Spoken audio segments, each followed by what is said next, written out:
Are you ready for it? I'm a real tough kid. I can handle my shit. They said fake it, gotta fake it till you make it, and I did. I'm just a terrible person, I guess. Ice camera bitch. Even when you wanna die. Breaking down, I hit the floor.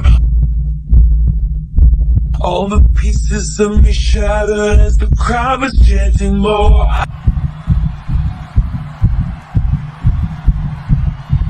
With a broken heart. Who's afraid of little old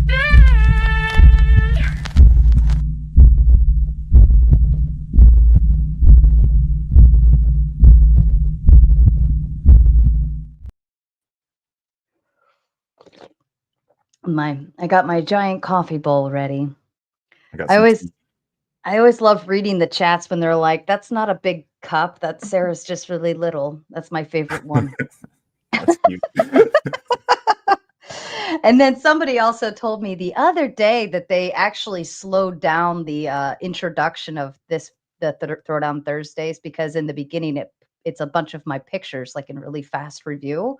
And they actually slowed them down to see all the cool pictures and stuff. So there's your little Nice. Easter egg, folks, if you want to go see what I looked like when I was 18, 19, 20, 23, whatever. But anyways, a good evening, ladies and gentlemen, and welcome back. I am Sarah the Raging Tomato here, bringing to you live another Throwdown Thursday with the darling Ryan, the Radical Coder. You guys booted him off enough times that he just gets his own show. Every time you boot him off, it adds more credits to Ryan earning another show all on his own, so that you can't boot him. So continue booting. He loves his own feature every time, and it helps him, it helps us, and everybody's happy. Right, Ryan? Absolutely. Yeah, it's a blast. And I really love the attention. I thrive on it. And I love Sarah getting money. I love fighting with you guys. So please keep throwing her money. Keep trying to boot me. You know, it won't work tonight, but, you know, like do it symbolically. We love it anyway, you know? You can still send money to try to boot Ryan. I fully support that. However, he is the guest and he can't be booted. But, you know. Ryan, you are opening up with postmodern neo-fascism, and that is more than a mouthful. If I tried to say it 3 times fast, I would horrifically fail. But I'm sure you have a prompt ready, so I'm going to give you the floor. I sure do. Okay. First of all, I am Ryan, Radical Coder. This is my boy, Umbreon. I always got to flex him and show him off a little bit. Cutest dog in the world. He's the best, but he's a little sleepy, so I'm going to put him down. Umbreon. I love Umbreon. But I do have, indeed, quite a spiel to introduce this topic. So a few years ago, Jordan Peterson popularized the term postmodern neo-Marxism.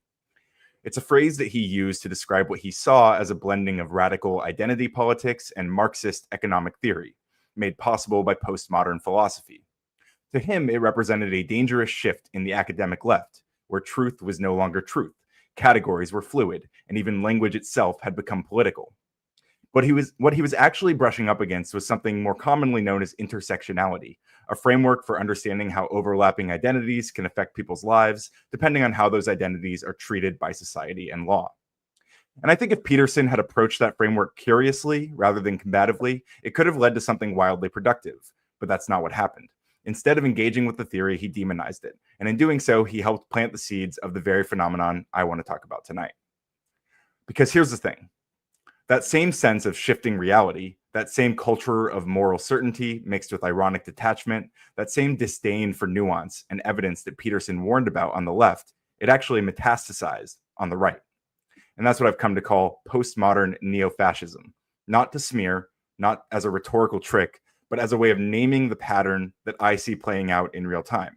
Because naming patterns is something I take very seriously. As a software developer, I've spent years learning how to recognize, name, and debug complex systems. Because if you can name something precisely, then you can work with it. You can test it, challenge it, expose it. You can play with it in a sense. So what's the pattern that I'm pointing at? Well, let's break it apart and start at the beginning. Modernism was basically the Enlightenment project. Truth, reason, order, progress through science and human effort. Modernism gave us liberal democracy, constitutional government, and the belief that society could be improved through rational debate and reform. Then came postmodernism, born in the wreckage of 2 world wars. It asked, what if truth is just narrative? What if power shapes knowledge more than reason ever did? It gave us tools to deconstruct oppressive systems, but it also left us deeply suspicious of objectivity. When someone said, I know the truth, postmodernism replied, do you? Or do you just have power and a microphone? It was skeptical, paranoid even, but it wasn't wrong to ask. Now, what about fascism? Fascism is about myth and power, not principle. It glorifies the nation, demonizes outsiders, and demands loyalty to a leader, not to any values. It uses fear, spectacle, and repetition to fuse identity with obedience. In Italy, it was Mussolini's black shirts and the corporate state. In Germany, Aryan supremacy, propaganda as reality, state violence as virtue. In Franco's Spain, it was religious authoritarianism fused with nationalism. Different flags, same core. Violence, nationalism, the erasure of truth in service to power. Fast forward to neo-fascism. After World War II, fascism became kind of a dirty word, but the ideology didn't disappear. It just rebranded. By the 2010s, the alt-right began to emerge. Richard Spencer, Milo Yiannopoulos, Nick Fuentes. They blended meme culture, white nationalism, and ironic detachment. They were funny, entertaining, charming even, and that's what made them dangerous. They didn't have to defend their beliefs. They could just mock you instead. And if you called them out, they'd make fun of you for being sensitive or say it was just a joke, just asking questions. But the joke, very often, is that they weren't joking. Postmodern neo-fascism is the fusion of postmodernism's weaponized doubt, truth treated as a malleable narrative, with neo-fascism's drive for rigid hierarchy, producing an authoritarian politics that rewrites reality in order to rule it. No figure embodies this better than Steve Bannon. He praised Putin's authoritarian model. He admired the Italian fascist Julius Evola. He called his mission the deconstruction of the administrative state. Sound familiar? His strategy was to flood the zone with shit, break trust in institutions, replace shared facts with shared enemies, turn confusion into control. And suddenly, what began as postmodern critique became fascist strategy, not just denying reality, but replacing it with a narrative that served the leader. We'll walk through some examples because it does have to do, of course, with the Orange Man. In 2020, repeatedly claimed, we won the election, everyone knows it. And it wasn't a mistake. It was a narrative substitution for the reality that he lost to sleepy Joe Biden. In January 2025, Elon Musk raised a straight-arm salute at Trump's inauguration gala. Historians and EU officials called it Nazi adjacent. What did Musk do? He posted puns. Goebbels anything? He memed about it. And when people called it out, he mocked them. The joke was, what if he's not joking? When a fashion critic joked that he might be undocumented on Twitter, someone tweeted and tagged JD Vance, JD Vance, you could do the funniest thing ever. JD Vance responded with a meme, Jack Nicholson nodding ominously, a wink, a nod, a maybe. Maybe I'll do it. Maybe I'll deport this guy. This is a pattern of fascist goals, reassert hierarchy, purge outsiders, silence dissent, carried out through postmodern methods. Narrative over evidence, irony over honesty, chaos over clarity. It's crowdsourced authoritarianism, fed by memes and what if we did it comments. And when you try to call it out, you're told you just don't get the joke. And by the time you realize they're serious, the institutions that could have stopped it are gutted or gone. So where are we now? ICE raids in school zones, the DOJ ignoring Supreme Court rulings for months, the Department of Government Efficiency, where Elon Musk was actively dismantling oversight, including 7 inspectors general who were looking into his companies for fraud and abuse, a national holiday proposed for Donald Trump's birthday, a military parade being planned also for his birthday, which may be canceled because of thunderstorms, God willing, a loyalty oath proposed for federal workers, thousands of others laid off, and a right-wing media machine calling every move righteous while branding every critic a traitor. And when Trump quips, knock the hell out of him, I'll pay your legal bills, maybe I should run for a 3rd term. He who saves his country breaks no laws. Long live the king. oh, he's just joking. But the joke is that he's not joking. So tonight, I'm not here to label people I don't like. I'm here to name this pattern, one that I think is spreading, one that's swallowing institutions, and one that threatens democracy, not with armbands, but with algorithms, irony, and institutional decay. If you think I'm wrong, tell me where. But if I'm right, it's time to stop laughing and start fighting like this isn't a joke, because it might not be. And Donald Trump wants to be king. I want you to go to nokings.org and find where the June 14th protest nearest you will be. Go, even if you disagree with everything I've said here. Talk to your neighbors. Ask them why they're protesting. Listen before defaulting to the detached, post-ironic meme energy this regime thrives on. Because when they're sending ICE into school zones, kidnapping undocumented people in Home Depot parking lots, deporting people with no due process, banning books and rewriting history, think Kash Patel's children's book about the plot against the king, and sending the National Guard against the governor's will to suppress protests, we're already living in the punchline. And the joke was that they were never really joking. Let me ask you this. Do you feel protected by the United States? I mean, against any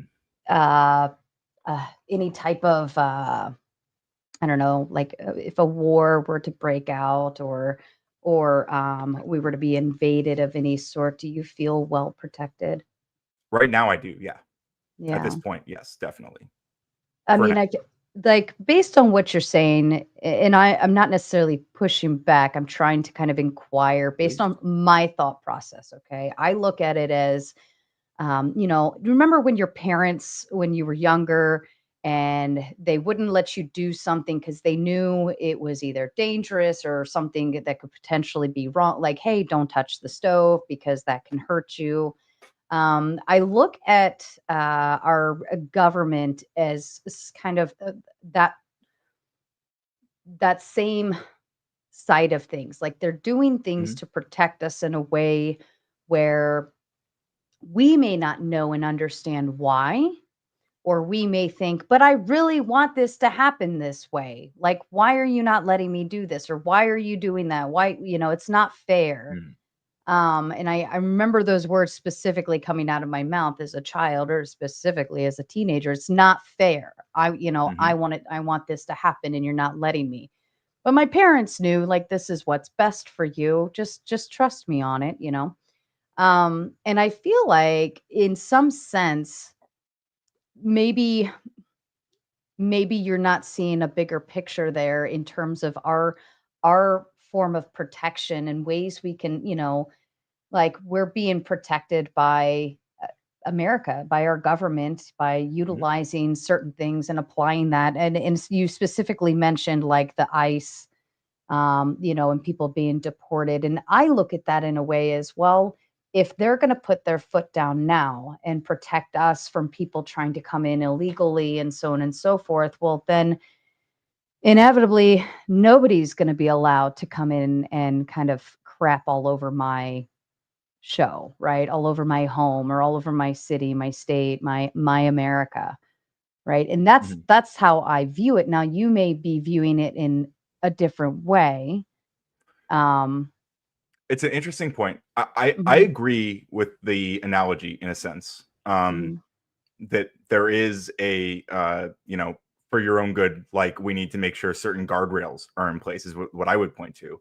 And what those guardrails are the Constitution and the rule of law and our institutions that we've had for hundreds of years. And these are the things that I am most concerned with, though, with being weakened by this style of fascism. I'm concerned with the destruction of the administrative state as if it's saving people. I'm concerned with eliminating due process under the guise of protection, because I see due process as a protection. Like if we can just grab people and deport them without due process, who's to say that they can't grab an American citizen? And that's exactly what the Supreme Court wrote in that ruling where they were demanding the facilitation of the return of Kilmar Abrego Garcia. They wrote that that the justification that the Department of Justice gave for deporting him was a justification they could use to deport any American citizen, again, without due process, as long as they did so quickly enough. And so I think that these are the things that I'm pointing to right now. And as the more I've learned about like American history, because I didn't grow up like as a big history nerd, but like over the past few years, like I've learned so much more about like how we got here and what our institutions really like what the shape of our institutions really mean. And I have grown such a massive appreciation for these things, like that. I'm almost you might even call me conservative in terms of our institutions, and like I really believe that like our constitution is a really cool thing. I do feel very safe in America right now at the moment. But if we continue letting someone like Trump do whatever he wants, then I feel like that's the breakdown of those systems that have made me feel so safe. Those are the things that I feel like makes us so powerful, makes us such a special place to be, are these institutions, are the things like due process. And I don't feel safer when those things are being removed. Not at all. I feel more in danger, especially with the way that I'm vocally speaking out against it. I mean, that's fair. That's fair. I can understand the power dynamic, right? If one person has too much power, but I also believe that because of that constitution, like we'll run into those guardrails, and eventually it will kind of bump back, you know. Um, Well, on that, I mean, it took 2 months, but Trump has finally facilitated the return of Kilmar, and he has come back for a hearing, thankfully. mhm, And you know, it might turn out that he is a criminal. I don't know, but the whole point was that he should have a hearing, mhm, that it should have that due process. But it took 2 months of political pressure, and Trump said over and over that he could bring him back, but he doesn't want to. He's not going to. But it was, you know, the pressure stayed on, and I think that is why he brought him back, because of that political pressure. But I mean, just imagine if he decides next time, I don't have to. He decides I don't want to listen to the Supreme Court ruling. What happens then? We don't have any. We depend on some amount of like good faith in these systems. Like when the Supreme Court makes a ruling, the president is supposed to follow that ruling, and mhm. if he doesn't, then that makes him a king. He's just in charge. He just gets to do whatever he wants without the checks and balances. Then he's the king. And again, like we're founded on not wanting a king, and that's why the protest on June 14th is called No Kings, because this is what it very much seems like Trump is pushing for. You know, who was it that we had on? I called him Mr. Spoon. Oh my goodness, was it aristocratic utensil, I believe. And he came on and made the claim and defended it on how a monarchy would be good. Now, I wouldn't be agreeable entirely to a monarchy, right? I don't think most of us would be. But in some degrees, it does have some beneficial uh, factors. I mean, if your hands, let's say, Ryan, you wanted to go out and do, you know, let's say you're a social worker and your hands are tied and there's this family and you're just trying to help these children and the mom or something because they're like you're like I know who they are. I've been working with them for years, and because of all of this red tape I can't do X, Y, and Z. And so you end up kind of like leaning around the red tape a little bit and kind of wiggling through to make things push and happen because you know that it's the best decision. You're there on the ground with them and doing, you know, everything you possibly can. And you just kind of bend the rules a little bit. I'm not saying that Trump should be bending them all the time, but I do think sometimes if somebody we voted somebody in to speak on our behalf and be our representative, right? Wouldn't we presume he should know better? I think we elect people to a position, and they're supposed to uh, follow the rules of that position. Because when it comes to the social worker example, like if I imagine someone is a social worker under like a monarchy, um, then that person, if they're running into those guardrails and that red tape, then what they can do, and you know, there's obviously arguments to be had about how immediately effective this is. But what Hmm. they can do is organize with other people who are seeing those things going on as well, and they can start putting forth candidates and people who are also talking about those things. They can actually change the system from the ground up, right? Hmm. In a more monarchical system, they have to wait for the king allow them to do that, right? They have to, like, it's not that you're getting rid of red tape necessarily, it's that you're limiting who has access to where that red tape is drawn. So that's why I wouldn't, it doesn't seem like a more it doesn't seem like it solves that problem really. Like it just kind of it pushes the power of that system to one person instead of to distribute Well, it and across I mean that by way of like to allow the king to just make things happen because hey, this has to happen. I know the best interest of my people and I want to take care of them, so I'm gonna do X, Y, and Z because I know what's best, and there's nobody in my way that can prevent me from applying or implementing so on and so forth. That's Well, what I I mean, yeah, like meant. it certainly could be more efficient. I mean, I'm not saying that like there aren't situations where like monarchy could be faster at getting certain things done. But I think it's antithetical to the American project. It is fundamentally. I mean, if what you're saying, I mean, like to get closer to that, we really have to just kind of abolish the Constitution. Like fundamentally, that's. And I don't think most people are on board. Even the people who think that Trump should do whatever he wants, I don't think they realize what they're actually pushing for. They're actually calling to end the United States project, like as it's been for hundreds of years. Yeah, no, That's just not what we do. I agree. Being a democratic society and having those guardrails, as you said, in place helps keep us from just letting one person take away and get whatever they want done. And I think those guardrails are up, but I also think sometimes you got to have something dramatic be kind of pushed through or happen in order to bring attention to it so that when you are trying to push forth other legislate, what's the word is it Legislation, right? legislation? Yes. When you're trying to push forward other legislations, like in order to bring attention to that, that's a quick way to get attention, right? Is to do something that's like, no, you didn't, Well, I agree, but and I think that like that's a tactic that I'm not inherently opposed to. The reason I have issue with it here is because it's every policy that is doing that. It like the whole point. This is what, like the Steve Bannon flood the zone thing. This has been part of Steve Bannon has been a key architect of Trump's entire ethos for years now. And this is like the flood the zone thing. So like the whole goal is that everything you do is supposed to be like shell shocking. Like the media is supposed to freak out and report about everything he does because it's intentionally jarring.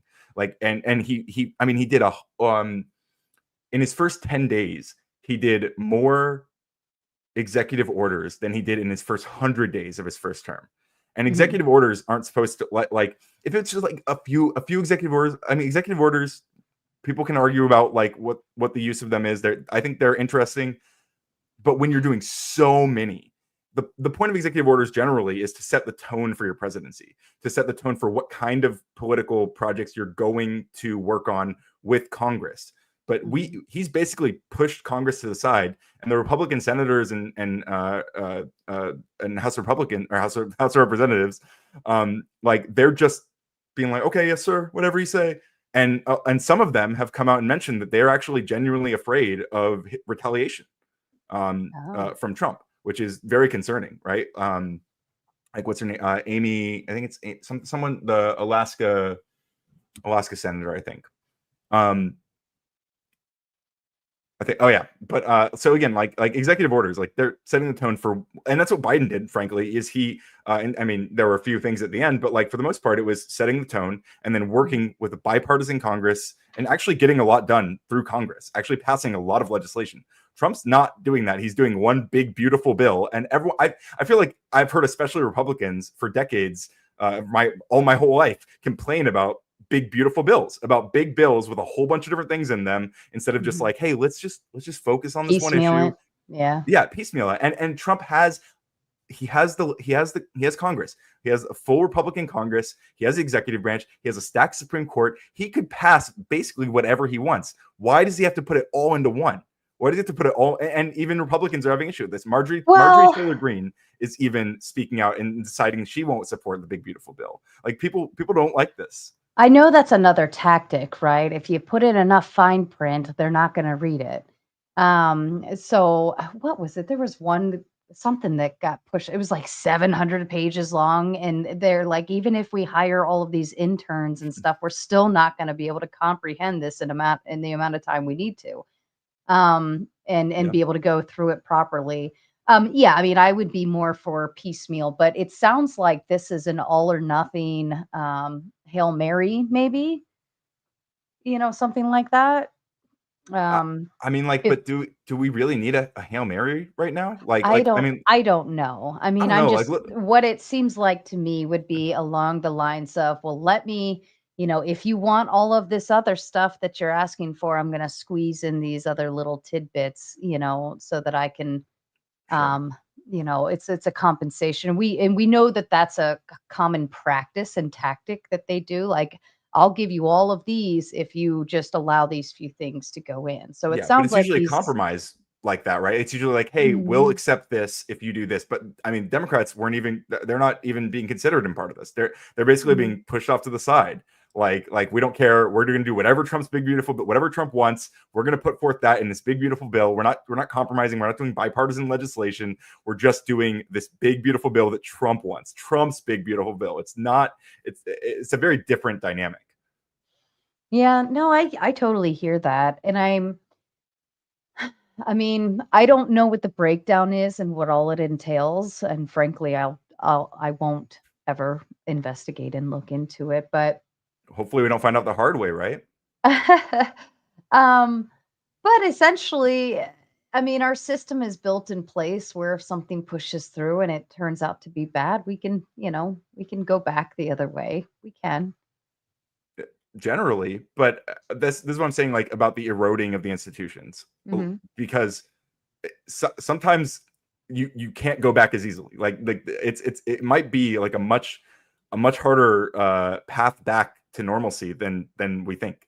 Or than you think, at least. Because I think, I mean, the fact that we have a FBI director who wrote a children's book called The Plot Against the King, where he's rewriting what happened on January 6th. This is a nightmare, if you ask me. Like, and he's just one of a loyalist in all these all these different positions. They're not committed to the Constitution; they're committed to Trump. And and when we Well, change all of these laws, all these institutions so quickly, so fast, we're firing thousands and thousands of federal workers, and claiming that what formal investigation did they do to confirm that all of those people were just like could be fired without any byproducts? I don't think certainly haven't published anything that demonstrates that. Um, well, I mean, I will say I've heard that some are not necessarily being fired. Their they're bringing them back job next. role They realized how important their jobs No. were. No, not at all, actually. Their job title is being, like, they get rid of the job role, and they just move that person to a different job title. That's all. Most people aren't actually getting fired from what I was, hearing from some folks in the uh, like, especially the DEI canning ones. The those establishments are actually not completely canning them, they're just giving them new roles elsewhere or retitling their role and removing what they want out. I mean, that I'm might be sure true there for a are few people. people I'm I don't sure think that's there true for the are vast majority. yeah, I was gonna say, I'm sure there are people being fired, but from what I'm hearing on the grapevine is like, no, I'm not losing my job. They're just redirected me into a different position. That's all. They're creating an entirely new role, for I them mean, just to move them we over. could probably like dig into it. We could You find out. could. I'm sure we could. There's probably something in there. But in any event, you mentioned, oh crap, what was Mhm. my other thought that you mentioned? Oh, I completely lost it. You said something and it triggered a thought process and now it's gone. It's okay. I say many Um, things. you did. It's okay. What were you saying? Well, so I mean, we've seen bad regulations and new bills be entered all the time, and we have our Supreme Court there on for a reason. We have like all of that is you spoke about due process, like that's what we have access to. So even if it comes through and it doesn't work out, and it's like, hey, that goes against all of our constitutional rights and this and that. That's what the Supreme Court sits there for. So well, yeah, but when it comes to the Supreme Court, like it took 2 months of political pressure. Like Trump was very much adamant that he was not. Well, I mean, they were lying about what the Supreme Court said about Kilmar. Like if you look at the Oval Office meeting with Bukele, the El Salvadorian president, that happened like right after the Supreme Court ruling, you had Stephen Miller and Pam Bondi explicitly lying about the results of that Supreme Court ruling, and then Bukele, like when he's asked about it, he's joking like, "Oh, what do you want me to do? Smuggle a terrorist in the United States?" And it's like, you wouldn't have to do that because the ruling was for them to facilitate the return, which means there's no smuggling involved. So like that's a really stupid thing to say, unless you're like lying like they all were about this. And then Trump said repeatedly in interviews that like I could bring him back, but I won't. I think after 2 months of political pressure, he finally did realize that this is not sustainable. But I mean, to what end? And like, because there's so many people, including JD Vance, who were cheering him on, saying that he should defy the courts. There are so many Republicans who were saying you should not listen. Like, and there were people quoting. I don't know if Andrew Jackson ever actually said this, but like there are people referencing Andrew Jackson allegedly saying the courts made their decision, let them enforce it, pointing out that they can't. Right? There's nothing they can really do to enforce it. And what happened after that was the Trail of Tears. And like people were pointing to that as like oh, hang on, you froze on my screen, so I gotta refresh it. Oh, apologize. Like, but that should be a warning. But a lot of people were using that as a demonstration that we can just ignore the courts, right? Trump can't ignore the courts. There's precedent. There's plenty of precedent for that. But yeah, it's not good. But if I'm just saying, if Trump decides like I don't have to listen to the courts, then what you just said is it doesn't even matter, right? But I mean, in theory, right? If all of these people, because that's what it was. You mentioned earlier that like all of these people are just following Trump and rooting for Trump and follow, follow, follow, follow, follow. Yeah, I don't believe in blindly following somebody, but don't we want a president who's backed up by his administration and backed up by his cabinet, backed up by the people, backed up? I mean, to me, I look at it, if another country took a peek at us and everyone was like completely against everything our president was saying, like everybody, what does that say? Like, we don't even have a good leader, right? Whereas in this instance, if everybody is backing up and supporting, the person that they work for, I find that to be much more positive in terms of our leadership and our strength as a country, as a whole, as a nation, so on and so forth. You know what I mean? I understand. I want a president that can be backed, that people can stand behind, no doubt. But I feel like what we're seeing is a much more like blind loyalty kind of thing, which is because otherwise what he could be doing is working with Congress to produce bipartisan legislation between like working with them, like, which again is, for all of for Joe Biden, whatever Joe Biden's corpse did in those 4 years, like he absolutely did get Congress to work together on a lot of the bills that he passed, which have largely been stopped by Trump's executive orders. And so I want a president who can do that stuff, who can work with both sides, who can work with Republicans and Democrats, and who people can criticize and make rulings against without being called, like when judges rule against Biden, he didn't call them activist judges. He didn't say, oh, you guys, he wasn't threatening to lock them up. He's not like he recently like threatened to arrest, or at least Tom Homan did, threatened to arrest Gavin Newsom for literally no reason, arrest the governor of California for nothing. Like this is really, really concerning stuff. I really don't think people realize how unprecedented this kind of behavior is. And and like most of at least half the country definitely does not like this, right? So when you say that like, we want a leader that we can all get behind, it seems like a ton of people are really strongly not behind it. And those people are very much not being represented in the federal government right now at all. and that's at least half the country. I would argue it's a lot more, but it's at least half the country. I mean, what's the biggest issue right now currently is the ICE raids and things like that, right? That's the hot button pusher where people find disagreement with Trump, correct?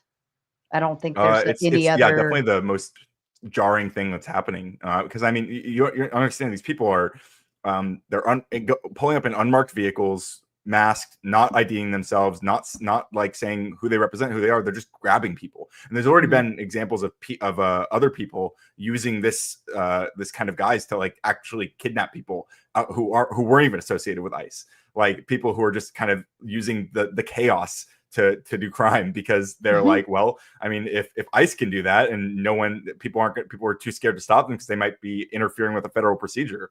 Like this is why it's so important to have these procedures in place. It's so important to have like laws and law and order, like, right? Like law and order doesn't mean blackbagging people outside Home Depot. Like, it's just, this is not it, you know? Like, I just I love Home Depot.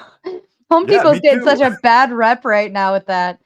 I mean, okay, so I get that, but if the hottest button pushing topic that could divide the nation, where you're saying people are not supporting our president because of it, has to do with people who enter our country illegally, I actually almost question people why they would challenge that so hard. I get the, we have due process, but I also still um I feel like you don't have necessarily all the rights as a US citizen, or at least maybe a watered down version of it if Sure. you You come definitely into have the right to our due process, though.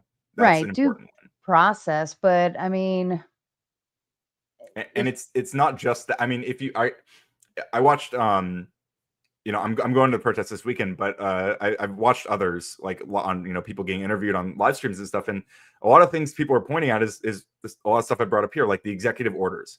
Like they're like, hey, Trump is doing so many executive orders, and we don't like most of these things, and they're not going through Congress, they're not passing new laws, they're like eliminating birthright citizenship through an executive order. He tried to. I think this has been struck down by the courts, at least for now.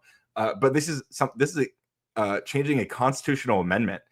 We don't just, this isn't just something you need like congressional approval for. You need a constitutional convention, but he's trying to do it with executive orders. It's such drastic overreach, and it sets the precedent. It's so many different things that he's doing that it's I don't know. I think people are really concerned with someone acting like a king in the United States of America. We were founded on saying, "Hey, king, no, thank you, dude.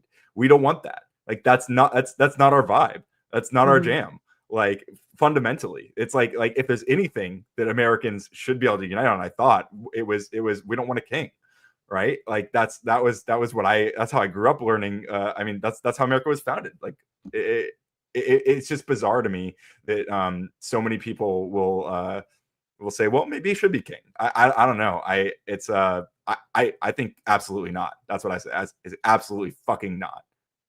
Yeah, I don't think anybody should. I don't think anybody should hold that position here in America. It's not what we stand for. It's not what we were built for, as you said. We were founded on the idea of creating a system that should essentially, if it works properly, should be balanced, across the board. Um, well, it's so then how can we fix it? Like what do we do with the fascism, the taking over everything, the like we don't want a king, so on, like what would be your solution going forward if you could Well, have your number way? one, yeah. Well, number one, I strongly support everyone go to nokings.org and look up the protest nearest you and see where it's going to be. And if you can attend to it, even if you hate everything I said here, I encourage you to go and talk to the people there, talk to your community, and ask them what they're doing there. Ask them why they're protesting, and they'll tell you. And you don't have to take my word for any of this stuff, right? Go talk to the people in your community, find out what they don't like about what's going on. That's what I encourage people to do, first of all. Second of all, I really think we need to impeach this guy. That's step one: is impeach, at least impeach, and potentially like ideally remove from office. But at least we need to impeach him. I think we are so far beyond the pale, and I think what makes it feel like it's not that insane. I think a lot of people feel like what's happening is not that insane, and this is like this normalization process. I think has happened through what I'm pointing, like the main core topic tonight, which is this postmodern neo-fascism like thing that is, it has increasingly normalized more and more extreme measures from Trump specifically, especially over the last decade. It's like, and a lot of it is like, oh, he's just joking, and then he's not, and then he's joking, and then he's not, and it's just ramping it up and up and up. And I don't want to see like that climax, you know. I don't want to see what happens when shit really hits the fan, when if he keeps trying to overstep. I don't want that to happen. I don't think we should give him the chance to make that happen. I think he is regularly doing illegal things. Like the law he cited to send the National Guard, or to take control of the National Guard of California, it literally explicitly in the law says that he's supposed to have I don't know if the word is consent, but it's he's supposed to have the governor's involvement, right? He's supposed to, and Gavin Newsom absolutely did not agree to this. And then Trump tweeted, or truthed, or whatever. He truthed that the National Guard came in and solved it all the day before they got there.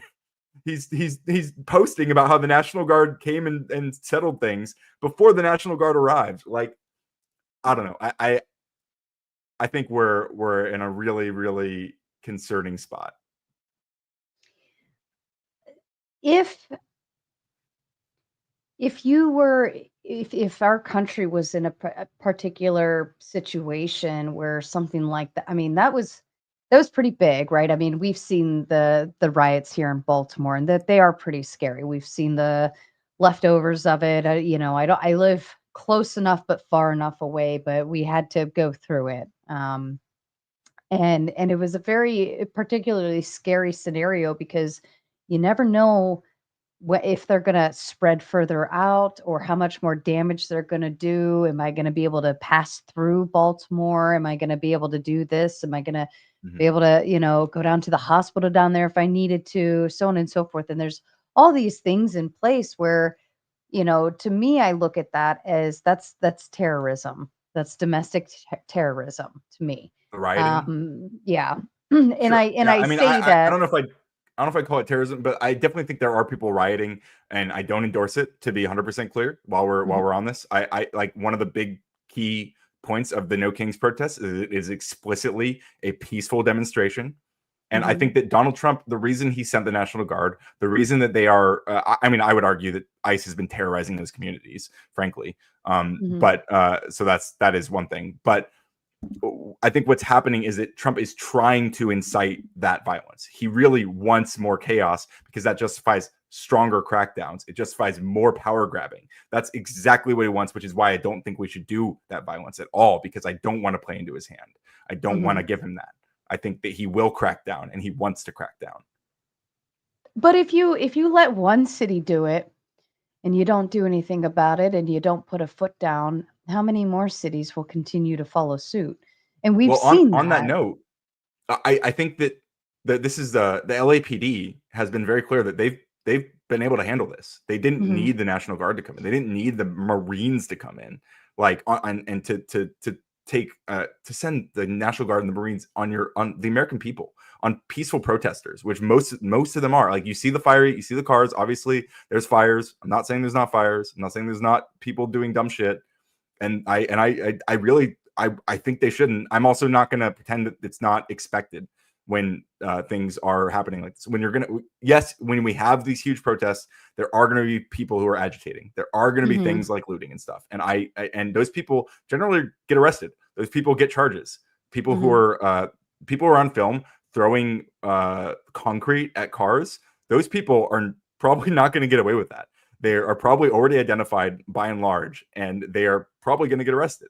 And I support that. They should be. They're like, but we can't use those people's actions to crack down on peaceful protesters. That's the really important part. We can't use the people who are breaking the law, people who are going too far. We can't use what they're doing to stop people who are not doing that. People who are peacefully demonstrating and saying, we don't like what's happening, and they're doing it with their First Amendment right. We can't crack down on that First Amendment right because of other people. We can crack down on those people and not the people just demonstrating. I think that's a really important distinction to make, and I don't think that Donald Trump is making that distinction. Yeah, no, I wholly agree that peaceful protesting it should be commended. I even think it should be protected. Maybe even more so. Wouldn't that be a better ploy to say, hey, we'll send in the National Guard so that you guys can actively utilize your First Amendment right and enjoy your peaceful protest while we block Wouldn't off that be nice? all the tards from jumping in. And maybe there was a purpose to that. I don't know. I'm not in anybody's head, but that's how I would view it, as to continue protecting our ability to do so in the future, or in order to squash out all of the ones who are coming in and making a mess of things, and so on and so forth. I feel like that would inevitably like harness that and say, look, like we love our First Amendment right. Like we thrive off of it. However, we're not going to tolerate this bullshit. Yeah, I mean, again, like the bullshit of rioting there. I think they are cracking down on it. I think LAPD has cracked down on it. I think they are handling it as they should, and we just did not need the National Guard there. Yeah. And I think Trump sent the National Guard as a signal, like, hey, I like to escalate tensions, and I think he hopefully has failed at that. I don't think things have. I haven't followed the last day or so, but I from what I've seen, I don't think that things have gone like crazy off the rails yet. And hopefully they won't. Hopefully people continue to like in mass peacefully demonstrate, because people are not happy about what's going on. People don't like this. People don't like the way that like and even what was it, the woman who founded like Latinos for Trump is coming out condemning him because she's like, she promised everyone during the election, he's only going after the criminals, he's going after the violent criminals, he's not going to go after the peaceful people. But they're grabbing people up at their hearings, right? They're going through the legal process. People are showing up to hearings and getting arrested and being deported. Like they're going to do the due process and then getting thrown out.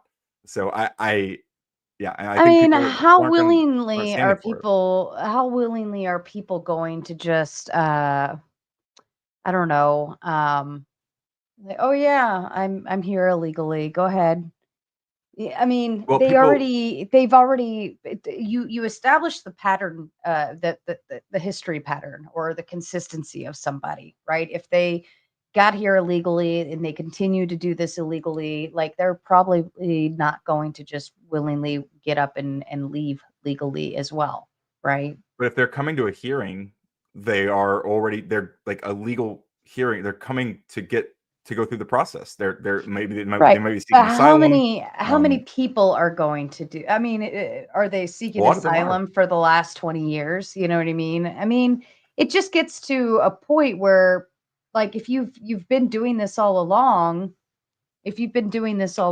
then I don't know. Like at what point were you going to say, "Oh, hey, by the way, can you like help me get my papers right?" I don't know. So I Well, just like, I oh, they're gonna wait until they all of a suddenly say, "We're gonna start kicking people out." Oh, by the way, don't kick me out. I'm here. well, no, I think that these are people who already had these hearings like scheduled, like people who Mhm. are and oh, hang on, I got to do the thing again. I don't know why it does that. And My for the OBS always calls me, viewers, but I've gone ahead and I've dropped the open panel link in the chat. let's It's go. Yeah, pinned. I'm ready to spar. So if you guys want to go ahead and start hopping backstage, please feel free to do so now, and we'll open it up here in just a couple minutes. We'll read the super chats too.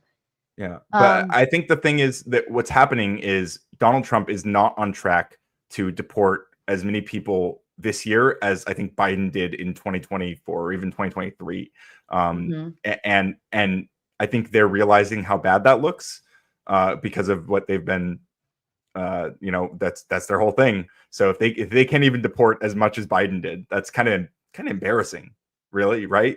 Because I mean they condemned Biden for being weak on immigration, but if he's been deporting like more than Trump, it kind of looks pretty bad. But like Stephen Miller explicitly said, like in a meeting, I guess that like, you know, we can go to the Home Depots, go to the 7-Elevens, and like what they're looking for people.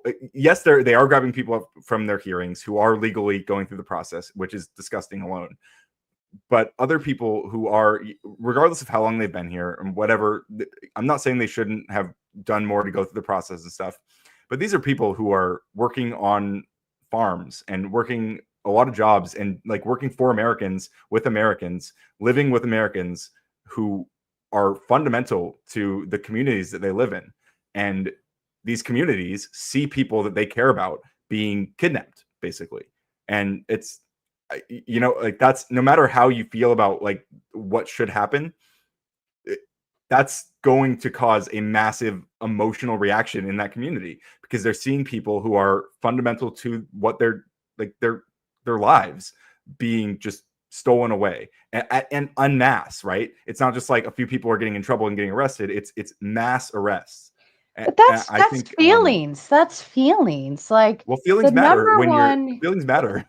No, not when it comes to your safety and your like you're sitting here quoting me like the Constitution and saying how much power it has and how much you love it, but that very Constitution was what protects us from people coming in and just like living off of our shit and taking over our space without even just the one simple thing we ask is like follow the Constitution, right? And then you're letting them, you're saying like them going against our very rules and laws. It's okay because we like them and they're nice and they live down the street. It's okay if they kind of broke a few of our big important laws. Like we like them. Well, Like actually, I we don't wouldn't think that even we wouldn't even like get to being here know illegally is not them, even like a felony, right? It's not even a but felony to just be here illegally. with the. Are you sure? Yeah, So like it's a misdemeanor. coming through our borders and living I here. think crossing the border is a misdemeanor, and then just being here is like a civil, like a civil matter. It's not even actually a crime to just be here illegally. That's why, like, if your visa expires, then you're technically here illegally. You're an illegal immigrant if your visa expires, but you're not a criminal, right? Right. I could see if your visa expi but no, I think it goes to some degree though. It's either way. It's still it's like we can't sit here and say we love our laws, we love our rights as citizens and all these things and then turn around and say, "Well, but I like my neighbor. They're really nice. Like they should be able to stay just because they're nice, even though they've broken like all of these laws." Well, It just doesn't I'm make. not saying they should be able to just stay because they're nice. I'm saying that the laws protect them. Like these are people in sanctuary cities, which means that the state is deciding not to enforce those federal laws, which they're allowed to do, and Trump is sending ICE in and grabbing these people who have been living here by like they've been allowed to live here by the state not enforcing these specific laws. Doesn't mean they're allowed to Mhm. do crimes. Doesn't mean they're allowed to hurt people. Like obviously, if they're doing illegal shit, they're going to get arrested. Um, But but they're if we had but if we had put down our foot in the beginning and said, "No, get the fuck out," then how many of those laws or how many of those crimes wouldn't. There was a girl actually in my fucking town literally murdered in one of our parks by somebody who was an illegal immigrant, actually ended people up get making murdered. his way out here from California because he was fleeing other crimes he did in California, Mhm. came out here. She has 5 kids. Or three or five, whatever it is. Bunch of kids. Now she's my age, dead now because some dude, while she's taking her like morning jog in the park, went and killed her, left her butt naked out in the fucking Yeah, gutter. That's I've heard this disgusting story. Yeah. to me. Right. It is obviously it's disgusting. Nobody's endorsing that, right? But Right. like this is If one of we like two had stories that they but talk about if all the we time. If this was a but mass problem, this touched my zone. It's yeah, not I understand. nice. But it's still one of these two. It's one of like the two. I think it's her. What if Was that that was Laken me, Riley or is Ryan? Laken What Riley a if that different was one? me, Ryan? What if that was And I would be it's the horrified. But very what? same trail I take my dogs to by myself. That's fucking scary. I'm not saying it's not scary, but like people that happens way more from American citizens, first of all.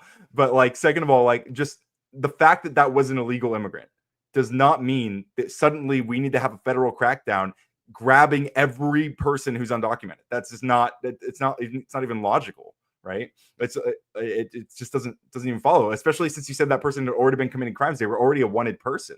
Like that person was already trying. They were already trying to arrest that person. Taken care of. Had that shit been taken care of, and he like we cracked. It sounds like they were trying to take care of it, and they just hadn't caught him yet. Think about it though. If we set a precedent to say, if you come in here illegally and you don't get your shit straightened out, bye, Felicia, right? And we're not going to tolerate it, because when we tolerate a little bit, right? Oh, we'll just break this one little law. This state will let that slide. That state will let this slide. What else are they going to let slide, right? Give an inch, they take a fucking mile. Well, I mean, these are the states' rights. Like, you don't have to like that states have these rights, but they have them for good reason. Like, we want to avoid federal government overreach. This is something, again, I thought conservatives were really concerned about for a long time. And suddenly they're just like, well, you know, now that Trump's in office, let him do whatever. When the states are doing whatever they want. And then when people travel interstate, now you're crossing other lines and now other people are affected. Yeah, and that it sounds like that person was fleeing because they already were wanted. They were already a criminal. They were already trying to arrest that person. But you can't hold a bunch of other people who had nothing to do with him responsible for his actions. But I can hold anybody who is here illegally, like, accountable for doing something illegal. No, accountable for doing something illegal. You're here illegally, get the fuck out. End of story. If you're here illegally, then you can get the due process that you deserve to make sure that you're here illegally, first of all, because that's how we even know someone's here illegally, is by going through that due process. That's the really, really key part to why it's so scary that they're not following that due process in many cases, because they, again, as the Supreme Court wrote, they could, by that logic, deport American citizens, deport and incarcerate American citizens, even to CCOT in El Salvador. And so it's really important that we have that due process for everybody. We have to have it. It's the law. They're not following the law. I don't know, Ryan. I'll let everyone else come battle you from there. I've said my piece, and I don't push back too hard. P. Fletch in with a big 10 says, for the cause, all match me, you pores. Yeah, you pores. P. Fletch also utilizing his 7-month membership. Make sure to hit the like, share the link. Memberships are cool, and donate if possible. Later, maters. Salute to you. Gorilla Biscuits going ahead and listening up and grabbing his membership on demand. Enjoy all of the fun little emojis we have here. JP Peltier with the big 5. Incredible liberal copium. Any response to that, Ryan? No, I'm good. Fair enough. Evan Lord with the big 2. He's also hanging backstage, getting ready to come out fighting. Right, Evan? You're going to come out and just start yelling. It's going to be crazy. He's shaking his head. Yeah, let's go. He's our quietest panelist here. He says like 2 sentences, and then that's about it. Yeah, I know, Evan. But he's also fighting a head cold with whiskey. Add a little bit of tea and lemon to that. You got yourself a good one. It'll go away real quick. Harry Ludwig sending 5 gifted Raging Tomato memberships. Congratulations to all of you lucky lottery winners out there. And then JB also says with the big 10, they propagandize, fearmonger, lie, obfuscate, weaponize the legal system, etc. And the minute you take recourse, they accuse you of doing all of those things. What do you think about that? So I don't know if he's saying this is what's confusing. I don't know if he's saying that I'm doing that, but I'd love for him to elaborate on which one of those things I'm doing right now, what I'm lying about, what I fearmongered about. Like, cause I feel like I did my homework for my little spiel there. I tried to fact check every claim I made. We can like go through. I have receipts. If there's anything specific that you think I was lying about or fearmongering about or propagandizing about or obfuscating, I'd love to hear what you're pointing out, because I feel like this is exactly the kind of thing that I was pointing to. Like this is what they're doing, and I'm trying to demonstrate it. Also, real quick, shout out Kissy Cat for the $10 super chat on my end. It won't show up because I'm not streaming. But yeah, she said keep the doggy safe, and I will. Oh, I love Kissy Cat. She's such a good supporter of all content creators, and I appreciate you making your way over there too, She Kissy runs this Cat. whole space. Really, she keeps the lights on everywhere. She really does. Pesos with the big two. I'm a monarchist tomato. I do want a king. That's fair. You and the utensil will get along very kindly. Actually, he's due to come back again for another show. I know he's been wanting to do another one, so we'll bring him back and maybe do another monarchy run. I know he had a good time the Uh, first time. can I respond Mhm. to that one? Oh yeah. They want a king. I would Mhm. say too bad. That's That's all. fair. A P Fletch with the big five says coder and your side constantly overlooks and hand waves away so much of the violence in 2020 from the left. I don't. I mean, I think people say that, but I think what really happened is that people constantly overstate. And I'm not saying there was a lot of violence, but there was also the biggest civil rights protests in American history, and that those peaceful protesters, they actually led to serious police reform in multiple states, including like chokehold bans and mandating interference during like police brutality by other officers and stuff like this. That people don't talk about it because they don't. Frankly, I think they don't want you to recognize that the actual protests, the peaceful protests, the people who are actually pushing for things, they can make real change.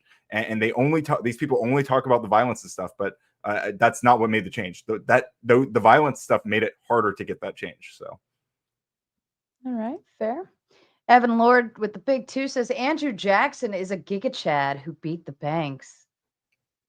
I know uh, you were talking about his I don't know. quote. I don't know much about the bank stuff with it. I know that what I know he did was he defied the Supreme Court, and that led to the Trail of Tears, which is a pretty disturbing thing to think about, and certainly doesn't set a good example for what could happen if Trump if Trump keeps deciding he doesn't have to listen to the courts, right? That's fair. Well, I'm a fan of Andrew Jackson, but more particularly, I'm a big fan of Benjamin Franklin. So, just saying to you, chat. P. Fletch with the big five. If they enter illegally, then guess what? They have no legal right to be here at all. What say you, Ryan? I say that that's actually not even true. Like once they're here, they actually have the right to due process for you to even establish whether or not they got here illegally. And so until that process is done, they actually do have the right to be here. That is just fundamentally how the law works. You don't have to like it. You can vote for people who can change the law, but what you can't do is rewrite the Constitution with executive orders. That's just not how it works. So that would be illegal. And Well, so do they? you're not actually Well, preaching for I law and order guess here. they don't necessarily have the right to be here. They just have the right to due process to establish whether they do have the right to be here or not. Sure. Yeah. Because, I mean, even in They due have the right to like process, file habeas corpus and stuff. Yeah. right. JB says with the big five, you guys surrendered your entitlement to the right's sincerity when you spent 4 years not reciprocating it, abusing it, and gaslighting the public. Ooh, shots Yeah. fired. Again, just all provocative language, not pointing to anything specific, just narrativizing. I think it's actually he's kind of doing Darvo shit, like inverting. This is exactly again the strategies that I'm pointing at is the right doing these things. Obviously, I mean, if you look at Donald Trump's track record, there's nothing like this in recent history on the Democrats' side, and to say otherwise is fundamentally dishonest, frankly. So again, JB, if you have specific examples of any of the stuff that you brought up, which I don't think you've named a single example, you've just kind of pointed vaguely and finger waved vaguely at the left, and I'm gonna let Umbreon in real quick. Okay, fair enough. Jess Gerald, our other person who likes to keep the lights on around the YouTube streets, sending in 20 Raging Tomato gifted What a memberships. king! I love Jess Gerald. I know. He's such a doll baby. Shout out to all of you lucky lottery winners, and be sure to drop those crystals in the chat. That is part of Jess's little calling in the chat, the crystal emoji. He likes that one. And also his favorite crystals right here. There you go. Oh. So Ryan, go ahead, get in, hop into the crystal. I picked it out because it looks like a coffin. Doesn't that look like a coffin? Yeah, it does. I like Dun, that. dun, What kind dun. of rock? I don't know what kind of rock that is. What's the I don't purple? Like, remember. There was like a rock place nearby, and yeah, I those places are dope. hand selected this one because number one, it's purple, and Naomi likes purple, like the purple and teal stuff. But number two, it looked like a coffin, and I was like, yes, go to your Good death. choice. I hope it brings you Hmm. good fortune. Yeah, I was like, God, I mean, I hope that's what's been helping. So someone in my chats, someone in both our chats said amethyst. It's amethyst apparently. Amethyst. That's what it looks Oh, like. That makes sense. yeah, I wouldn't know, but it's beautiful, and I hope that is what's bringing me luck. So I'll take it. And Mhm. two more, and then we'll bring on the panel. JB says they're not doing anything. Okay. Yeah, I don't get that one. Yeah, I don't know. It's hard to follow you, And JB. You got to be more specific. yeah, come on up on panel, JB. K2, keep on trucking. Another light switch helper here around the block. Ryan, you're supposed to be looking for a job. Get off Sarah's panel. Shout out to James. Happy birthday. Oh, James, it's your birthday. Happy Happy birthday, James. birthday. Also, Sarah, can you tell us the story of your past and use back in my day, please, for past and use back in my day. We used to walk uphill both ways to school. It was 10 miles and we did it barefoot in the snow and the pouring rain and the lightning, and there was a tornado too. We still had to go to school. And here it That must have is. been rough. Oh, There it is. can I say Yeah. reply to the job thing? I am actually looking for work. As a matter of fact, and if anybody here wants to learn how to code, I would love to teach you. That's part of my specialty. And I mean, I'm also applying for other jobs, but you know, I am definitely open to teaching, especially a lot of you who struggle with critical thinking stuff. I think coding is a really good path for you to explore because it forces you to actually like engage. Like when you're wrong about something, your code just crashes. So you kind of just have to accept like, okay, well, I was wrong about that, so I got to go back and deal with it. And I think it trains your brain to work just a little bit better than some of you like keep on trucking. But That makes sense. Do you build websites and stuff too? Are you capable of that kind yeah, of I stuff? should. In fact, Sarah, you remember when I told you I was gonna call you that one day, and I never got around to it. You What I was never actually, call me back. I know, what I was actually gonna propose is a Raging Tomato website. I have a few mock-ups I can show you. I have quite an interesting, but I want to. I would want to kind of outsource some section. Like I don't want to be too in control of the content as to like remain neutral and stuff. Mhm. But I have I have a lot of cool like feature ideas, so we should definitely talk more about that. Okay. Yeah, maybe you'll actually call me tomorrow.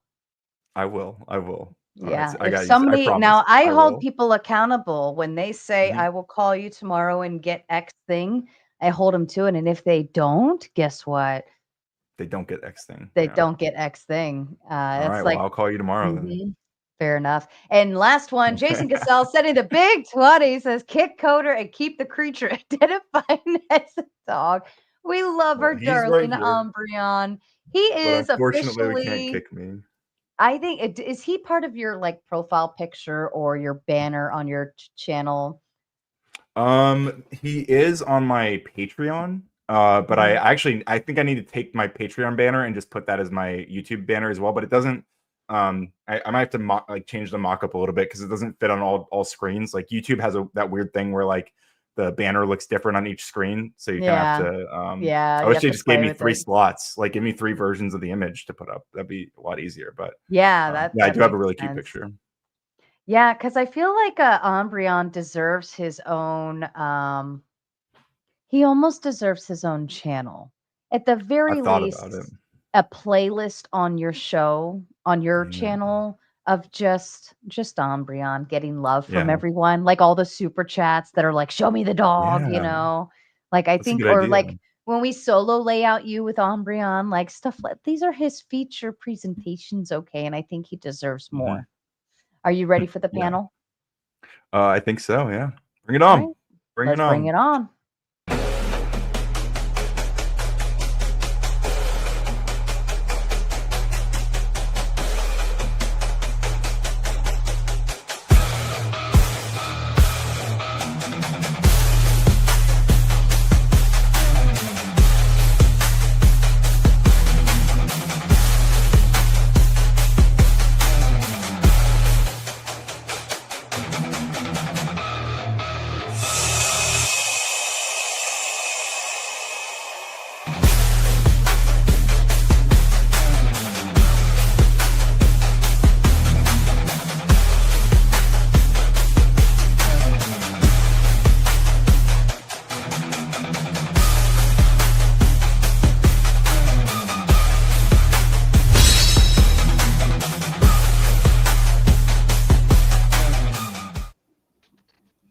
I think? Oh, I turned my camera off. You know what I think I almost want to do is when it cuts the gauntlet and it drops down like a curtain.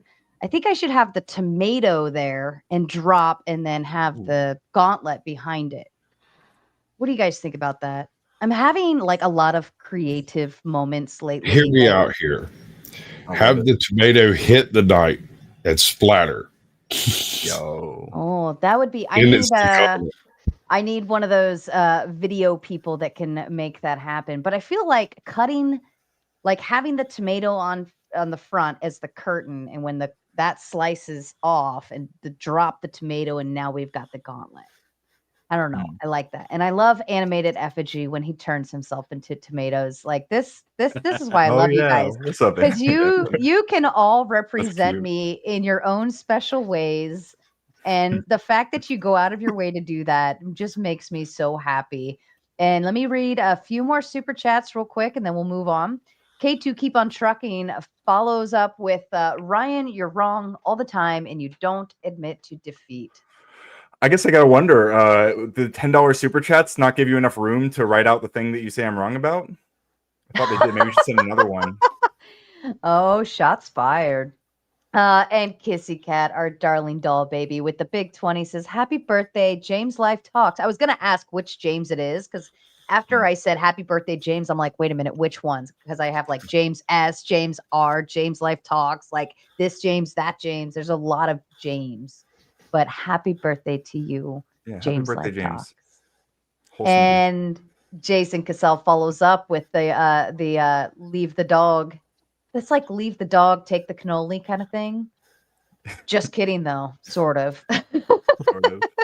My anti-fans, many of these, many such cases. I love the haters and the losers. So much love to all of them. I appreciate it. A lot of those people who showed me the most hate in the chat. These are people who earlier on, like when they first started interacting with me, they were like way meaner, and now they're like tongue in cheek mean. And it's a very like adorable evolution. They've kind of like realized how charming and correct and handsome I am, and they don't want to be too cruel now because they just kind of like me. And I get it. I'm a likable dude, so I don't blame them. But what happens when you find out that it's like 3 of your first cousins? I would be surprised because I know my cousins. Yeah, I'm just curious because I kind of feel like when somebody's really trolling hard on me and I'm giggling about it real hard, I start wondering, do these people know me? Like, are they serious? Like, I don't think that because I'm so used to it. Like, as long as I've been online, I've been going into like spaces that kind of firmly disagree with me. So I'm usually bombarded with trolls like that. Like, this is like tomato chat is pretty mild compared to like the shit I'm used to. So Really? yeah. Oh yeah. It's kind of a new phenomenon recently where people are paying to boot me and stuff. But that as I've started going on other panels that have that feature, it happens there as well. Like people drop $100 here, $100 there to kick me. It's pretty funny actually. I'm happy to help the creators. Yeah, I was gonna say, how many people reach out and just say, Brian, I just need you to show up for 20 minutes.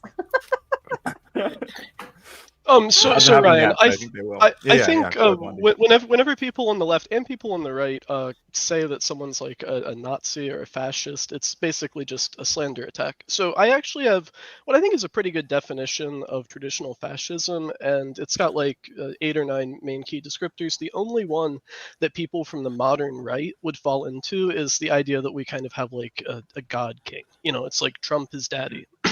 And so that's going to be a tenet of traditional fascism. It's also a tenet of traditional communism. But all of the other things that traditionally make up fascism, like the states owning all of the private industry, the states fully controlling the legal system, the press, unions, an emphasis on racial purity of the predominant race. We're a nation of immigrants. It doesn't even just mean white people. We had Chinese immigrants come in by the hundreds of thousands to build our railroads in the early 20th century. We had obviously a lot of Japanese people come in, bad things happen to them, but so we don't, at least currently, we pretty much can, whenever we say the illegal immigrants. Hang on. Are you trying to take credit for immigration into the United States during the exact time when like Jim Crow and racial laws were like ruling the country? What do you mean? Well, I'm not talking about immigration from sub-Saharan Africa. I'm talking about us bringing in an ethnic group that was not white and then being integrated into our country. And actually, the Chinese people are the main reason that the Constitution was actually amended to give people the kind of rights that Ryan's talking about, where everyone will have due process, because Chinese people were unfairly discriminated against, particularly their children. So like you'd have 2 legal Chinese national immigrants, and then they'd try to say that their child wasn't an American citizen and try to send them home. So that's why that was changed. But anyway, the next part, just to point to the first, I mean, the racial purity thing. I mean, I think there is a large element of this. I think there is undeniably been a rise in like white nationalism, white supremacy. I think Stephen Miller actually is a white nationalist, although I mean, I'm sure he doesn't identify as one. Do you think the vast majority of people that are slandered against by the left when they get called a Nazi or a fascist, do you think the vast majority of them actually have racist views where they will prejudice against someone of a different ethnicity out of nothing to do other than that they're that ethnicity? Racist views, probably. Nazi probably less so. I think fascist, when it comes to fascism, this is part of like why I bring up this word specifically, and this like postmodern neo-fascism, which is very a distinct brand of fascism. I think that a lot of people how is it fascism? It's just you picking something you don't like, which is people having a little bit of nationalism and calling it fascism, even though it matches. Well, it's not a little bit. None of the. I think it's a hyper-nationalism. Like, I mean, it's my ideology as well. So I would argue that almost every form of nationalism has is, if you understand the original root understanding from the Italian word, which means a bunch of sticks, a bundle of sticks. You understand that word means to corporatize and to bring together both the private and the public in one form. Nationalism does this. Obviously, socialist nationalism does this, but also... John, that's 0% correct. Yeah. You said nothing accurate, literally. It was a whole bunch of wrong shit. No, it's not. Look it up. Look up the original definition of what fascism means in the original Italian. Well, no, a fasci. Don't you have a degree in Porndash on it because it was a symbol at the time? John, isn't your degree from Applebee's? Is my mic loud enough? Guys, yeah, your mic's working fine. They're just being rude. Stop it. Okay, guys. That's what I thought. I thought maybe we all just either went stupid or you can't hear me. But Ryan, need a masculine role model to guide them. Ryan, do you like to touch tips or sling swords? Not Any with of men. that? I didn't think so. I mean, So he touches tips with his women. Oh, but I would say that most forms of fascism happen on the alt-right authoritarian nationalism, which you do see in forms of white nationalism, especially.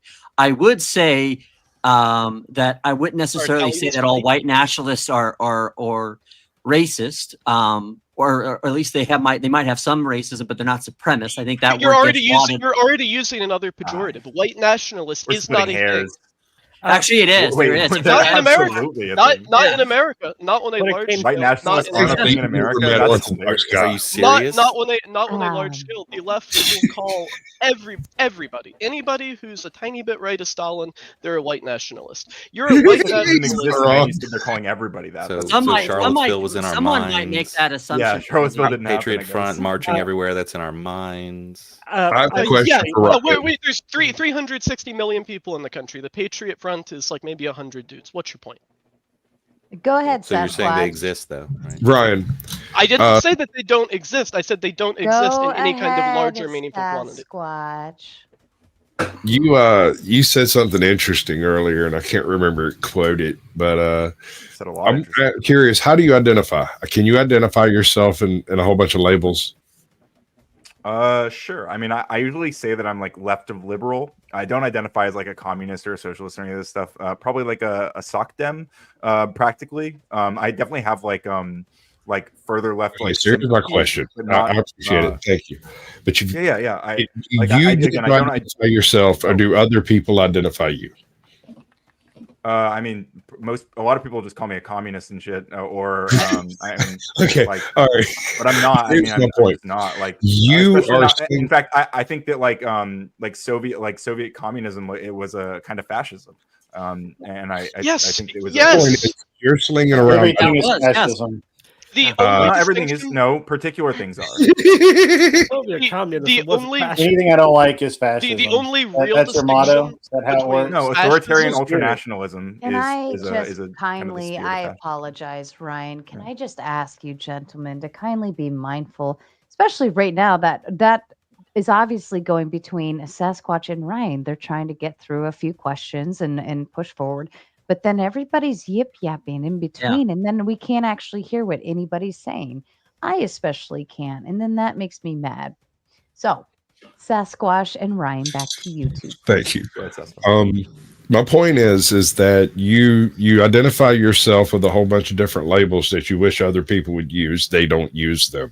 But then you turn around and identify other people with labels that they don't use, and you think they're supposed to mean something, which pretty much is I don't care what people call me, to be clear. And I'm not even, again, I think something I mentioned in my opening statement is I'm not necessarily labeling individuals, although I have done that throughout here. But when I use this postmodern neo-fascism label, I'm identifying a movement. I'm identifying an ideology. I'm not necessarily, I mean, there are people who I pointed out who do things that I think perfectly fit in this label, but I'm not accusing any individual necessarily of being a postmodern neo-fascist. I'm accusing people of engaging with postmodern neo-fascism. Okay, I got you. Now here's my last point. It is a direct attack on you and your character. I don't like your hair. That's fine. I do need a haircut. You can donate to my channel if you want me to get a haircut. I love his hair. That's because he reminds you of and just to run off the back. What's that? That's because he reminds you. Just to run off the back end of Sasquatch's comment. Sorry, Grid. There's a lag. There's a lag on Vibes Inc. Just a question. Go ahead, Vibe. Oh man. Can you guys hear me clearly now? Let's try this, Vibe. Okay, yes. Vibe. I'm gonna start counting down, and I want you to pick up counting where I leave off. 10, 9, 8, 7, 6, 5, 4, that's a long 3, lag. 2. That's a long 1. lag. All right. Vibe, you've got about a 5-second delay. So why don't you try hopping out? Maybe refresh or do something on your end and then pop back in, because that's a really get long your shit lag. together, Vibe. I was saying it nicely. Got it. All right, we'll see you back here, Vibe. Don't Those worry. 56K modems.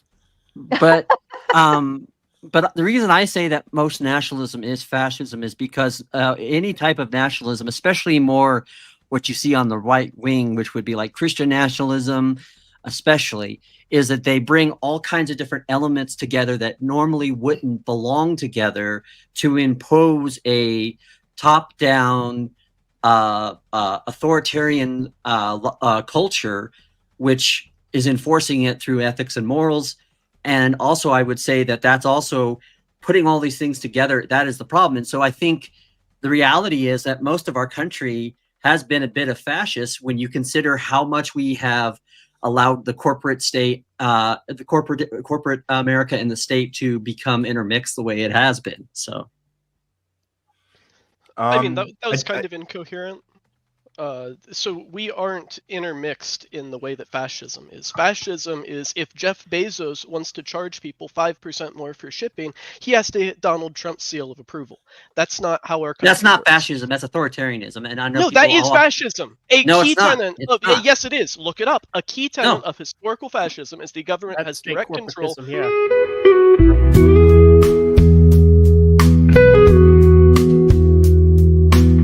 This message is sponsored in part by... That is a lovely horse. Shout out. Cake. You guys birthday argue. cake. Shout out Best to donation K2 of the Keep On night. Trucking with the big 5 to say, Oxycat, where is the milk? Can you play Oxycat's favorite horse video? Yes, we absolutely can. And shots already being fired in at Duck. Duck, you got 5 minutes in the back. You should have been nice to him. I'll set the timer now, Doc. Yeah, you got to be nice. Be safe back there, man. Yeah. Brian, when it comes to your definition of postmodern neo-fascism as like saying that post-irony is like a tenet of it, I'd say that originally when you look at fascism, like a main reason it was anti-Semitic is they were trying to critique communism by pointing out the people who created the ideology instead of directly arguing against the ideology itself. So I'd say that's that's been in fascism since its its birth, pretty much. Yeah, I agree with that. So why would you put postmodern to it when it's just pretty plainly neo-fascism or just paleo-fascism or something of that nature? This is a good question. Postmodern sounds cool. Well, okay, so the first thing is that I am admittedly playing a bit on like I mentioned in the very beginning is Jordan Peterson's labeling of postmodern neo-Marxism. So I am riffing on that. But I also I think what I'm pointing to when I say postmodernism is this like postmodernism, my understanding at least, is that it's largely about criticizing objective truth in a way, or like people who claim to have objective truth, right? And what I think is happening with this particular brand of fascism is that they're utilizing that space, that like liminal space between reality and unreality, in a way that they're commanding, they're rewriting the narrative in a way that it just fundamentally couldn't exist back then. It's kind of the nature of the internet that like is being really embraced through this. That they're really creating a new narrative through this like post-truth, I mean, it's all of these things combined. Really, it's using all of these different tools in a bunch of different ways. But it's kind of this like the phrase I kept coming back to was like the joke is that they're not joking. Like there's the mimetic warfare of it, I think is more what I'm pointing to. It's not just that they're like lying. It's not just they're being dishonest or they're framing something one way and to get to another thing. It's more about the mimetic nature of the language wars that they're waging. That was so a mimetic language war. Whenever you want to call them undocumented migrants. Agreed. So an undocumented migrant, that would be, and I'm sure this does happen. We process paperwork in tunnels still in the United States. So sure, there's probably some percentage of people from South America who've completely done the process right, and they just got their paperwork lost. So they want to come up here, fight it in the courts here. That's an undocumented migrant. Whenever you come here illegally without going through the process, that is an illegal immigrant. So whenever the left takes the word illegal immigrant and changes it to undocumented migrant, that is the exact same kind of mimetic cultural warfare. So by your own admission, all of the people who came through the asylum system, all the tens of millions who are here through the asylum system are, by your definition, not illegal aliens.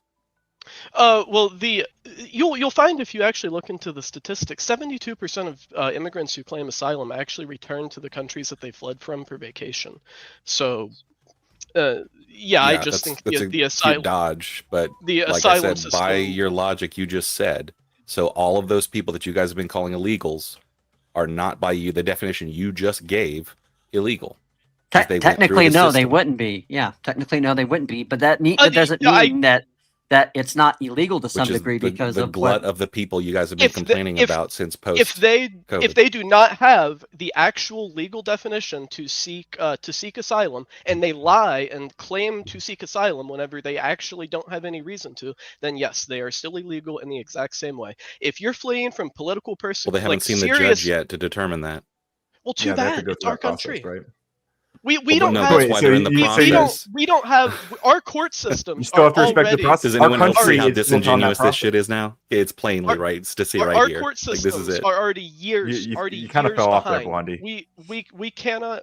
No, our I know. If only we would have passed a bill that gave it more funding to give it more judges. If only we would have done that. More judges. That'll do the trick. Well, no, it's like what Effigy's pointing to is that they tried to pass a bill that would have done exactly that. But it's not. It wasn't just that, right? Let's not pretend that there isn't other pork and other things that are put. It was mostly that, and people pointed out how there was Ukraine funding, but they removed the Ukraine funding, and then all the Republicans said they were going to engage. They said they were going to support it, and then Trump tweeted about it, and then they decided not to because Trump said. So what you see from what you see from both sides, is them politicizing that issue to the point of where they're saying one side is saying this is for the immigration issue and to help with the border, and the other side saying that it's not, and both of them are looking at other elements besides that as a justification. This is what happens in politics all the time. And this is a problem. And, you know, engaging in whataboutism and talking about, like, I think, Effigy, you're right to a certain degree, because on the stance of the people coming in through the process, which was allowed for them to process, they were not illegally doing it because they were given an open door, and they were given a pass check. But the Biden administration was illegal in what they were doing. Saying, "Do not come." What are you talking about? I listen to it all the time before I come. Trump said, "Do not come," and now they're not coming anymore. Imagine that. So did Kamala. Kamala said, "Do not come," and no, she didn't. Wait, show. Are you kidding? Towards the end, when she's trying to win an election, it's a very famous sound clip where she goes, "Do not come." No, it's hilarious. You see how it doesn't matter. They even give you their own definitions, and then it still doesn't matter. The point being is, if we would have funded these things, even to every single person in here's admission, only 35% of that number would have stayed, because 65% of asylum seekers get told no. So if we would have just funded the shit, given them the judges, put them through the system, only 35% of them would have even stayed. So we wouldn't have had these tens of millions of people here. Now we're going into the typical liberal dribble that if we just throw money at it, it will solve the problem. If we just throw money at it, it'll fix it. How many judges do you think you would need to process 20 million odd asylum cases? I mean, are we giving them like Russian? Are we giving them like Russian courts? Like, you go in, you get to sit before the judge for 2 minutes, and that sounds great. Otherwise, you're looking. I don't know if we have enough judges in the entire country. Do you admit that any more than we have now would make it move any faster? That's not an admission. That is a fact. Then I don't have to. If we have 15,000 judges, and then the next day we have 15,001, it's going to go a little bit faster. If just saying, if it's such an existential crisis that you guys keep saying it is, it should be worth the money, right? Judges. Yeah. We're not going to be easier able to change the law, though, Effigy, than to go and actually fund the system to do it in the proper. Well, no. This is an existential crisis. You guys are ready to nationalize the National Guard and all this shit. So we've got to get rid of these people, right? So why is it so hard just to fucking truck a bunch of money to a bunch of judges temporarily, get them all down there, run those cases through like fucking mad, and get it done with? Because that's not just you're not just looking at money or manpower.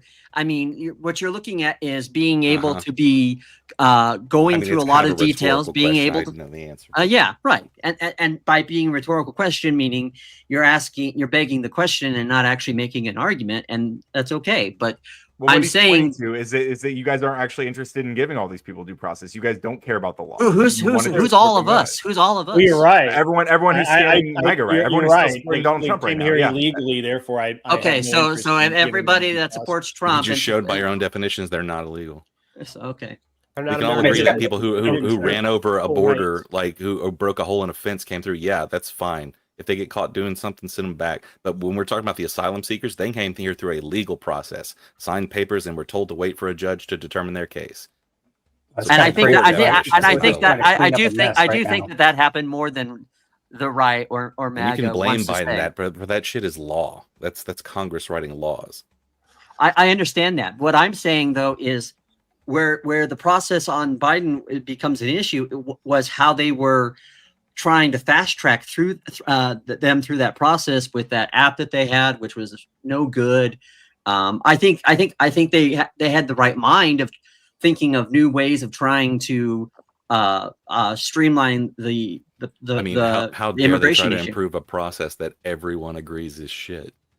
Right. And like, why do all the Republicans agree that they were going to sign onto that bill that would have helped this process, and then suddenly went against it after Trump tweeted about it? It's very obvious that they also thought it would have helped, and then they realized that Trump said he wanted to use it for political gain. So like he wanted to use the border crisis for political gain.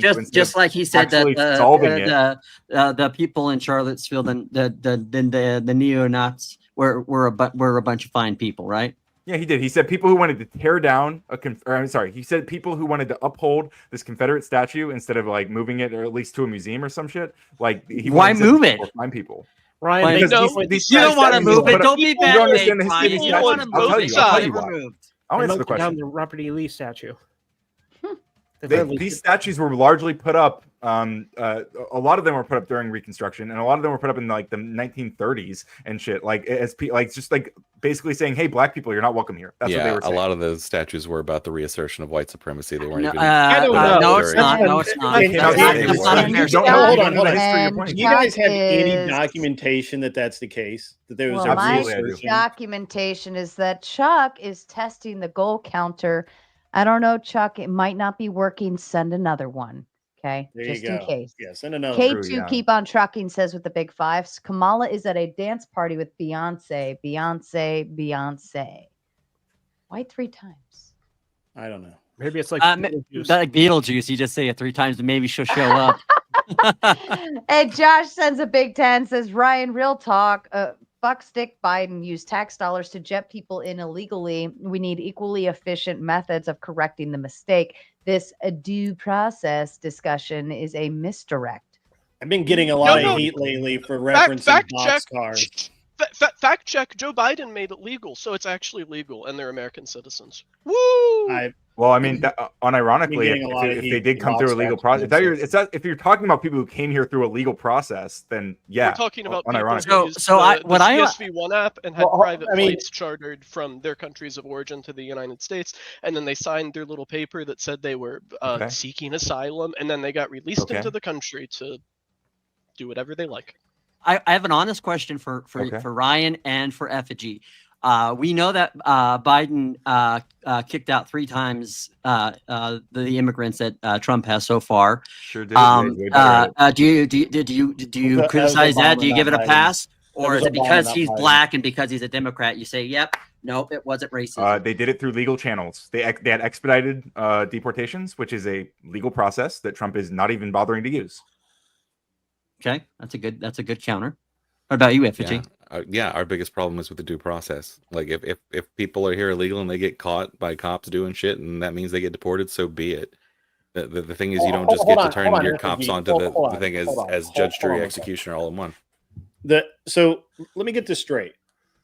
So all of the people that ICE agents are going after in California right now who have current valid I've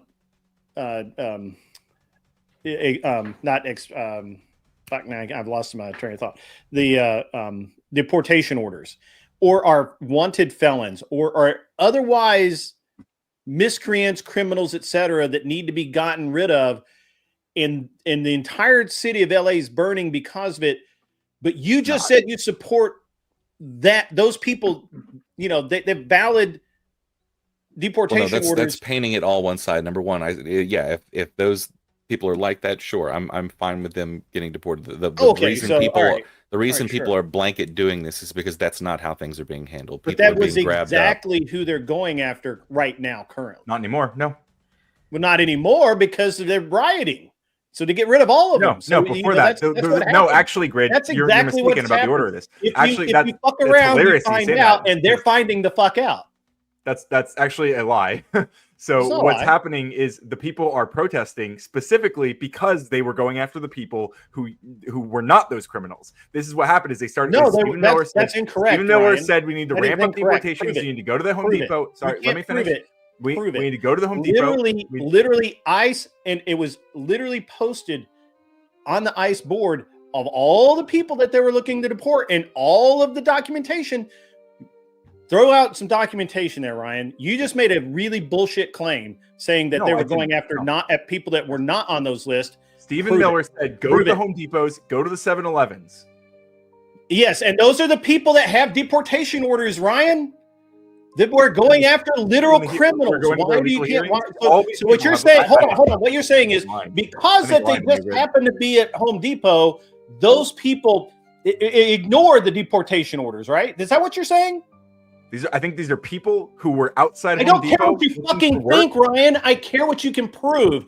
I don't think you proved anything either. You just asserted something about ICE. Why didn't you drop something for your claim? Literally posted all of the names and all of the proof, and you haven't bothered to look at it, have you? The only ones Have deported? you bothered to look at it? I'm just supposed to assume those are all those people are the only ones being deported. I'm supposed to take your word for it. Have you looked at any of it? I bet you I haven't. haven't seen that particular ice board. No. Well, I know you haven't because you didn't care to, did you? I You do don't give care. a shit. What I care is I understood. Oh, that yeah. Stephen Miller Okay, you don't explicitly understand said, just go to shit, Home Depot, Ryan. go to 7 You never understand Why shit. go to those places? You're literally Because one of he those knew people those that people were going to be there. literally He read knew the those news individuals were going and to be take it there. at face value and never do any actual research, Ryan. No, I think that you are Prove it. taking ICE Then and prove Trump it. at face Show value, me, and you're not doing any actual show research. me where they were I think it's the deporting exact someone opposite of what's going without on. an And I think you active can't show me what deportation you're order. saying. Show me where, because you made the claim that they were deporting people without active deportation orders. Yes. Find it. Show it. Unless Show me those right now. deportation orders were added as Find soon as it. they grabbed them, or right before, Find right as they it. grabbed them. on You the street. made the claim.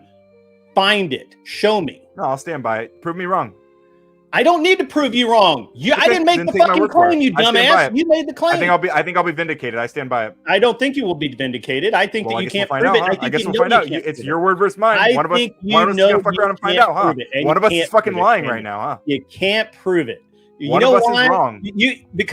Because you can go to the not DHS but the ICE website and you can look yourself and see who they were going after. And they're going to show me every single person who was deported. They're guaranteed everybody there, or I'm just saying that you can read the warrants that they have.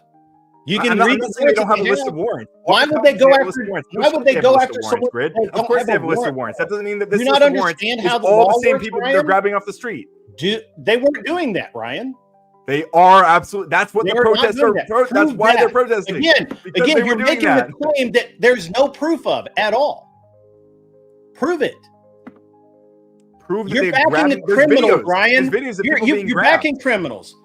You like criminals, don't you?